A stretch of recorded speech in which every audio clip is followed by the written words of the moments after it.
when I was 11, I think I started making jewelry. Actually, probably before that, I remember making these really 80s cardboard geometric shapes, and I'd cut pieces of ribbon, like brightly colored ribbon, and I'd glue them in like little dots and patterns on these big geometric shapes, and then I'd glue on earring studs in the back, and they look freaking awesome. So much. I should probably do that again. Anyway, I I make jewelry now, and I'm a crystal healer, and I decided to combine the two because they're just so much fun to do. But also, I think it creates a really nice piece that's kind of like a crystal healing that you can take home.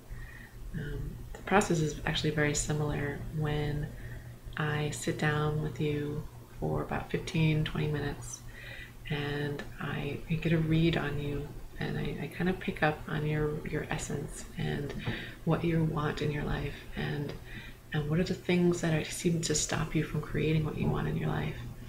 And I take that information and I meditate with it, and I ask your angels and your guides and for the removal of those blocks, and for the natural expression of you to come out, to be expressed partly through this beautiful piece of crystal jewelry. I get this incredible, they're kind of like movements, like I'm just told to go places to get certain things. It's an intention that I set out to do, and then I get the feedback of go here, buy this piece, and I do incorporate the person's sense of style and their color preferences, but ultimately, it's the guide's decision. It all kind of incorporates, and I love watching it unfold because the colors and the patterns and the meaning of the gemstone. So like every gemstone has a meaning, has a vibrational quality, and it does have certain effects. And so there are times when I don't even know why I'm picking up a piece of jewelry, and I'm thinking of my client, and I pick it up and I just go, this has to happen. This is one of the pieces. This is one of the parts of this piece.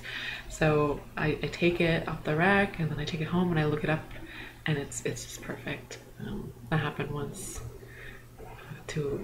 actually my first piece was mostly made up of something I didn't even think. I was actually lied to about it. It was told to me that it was amethyst, but it was actually jasper. And I wanted to get amethyst because she had specifically requested putting amethyst in it because it was her birthstone. And I had this intuition that it was not amethyst, and I looked it up and I did some research and found that it was jasper. But the jasper, that a specific type of jasper, was great for assertiveness, and that was something that she was looking for in that piece. So I just making these pieces are just so inspiring and so much fun to make, and they just are just filled with that energy, the same energy of doing energy healing. And I think it's so great when people receive their pieces. They are ecstatic, and they always say that it's perfect, even when it's actually not, like not visually or geometrically. And sometimes that it just is another one of those guided things that I have to do, that I have to put in the piece. And they always love it. It's always different. Sometimes it's a shock because my pieces are quite dynamic, and they're very unique, very different. They're pretty out there.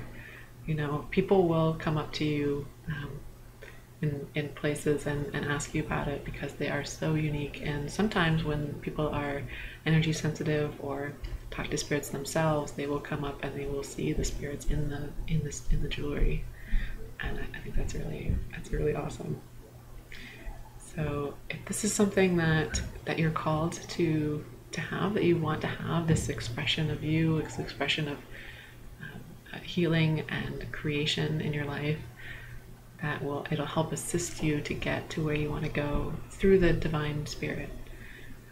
just fill out the form, and I will see you at an appointment for 30 minutes, and we'll talk about everything that you want in it and what's going on in your life, and we can start the process. So, to see you then.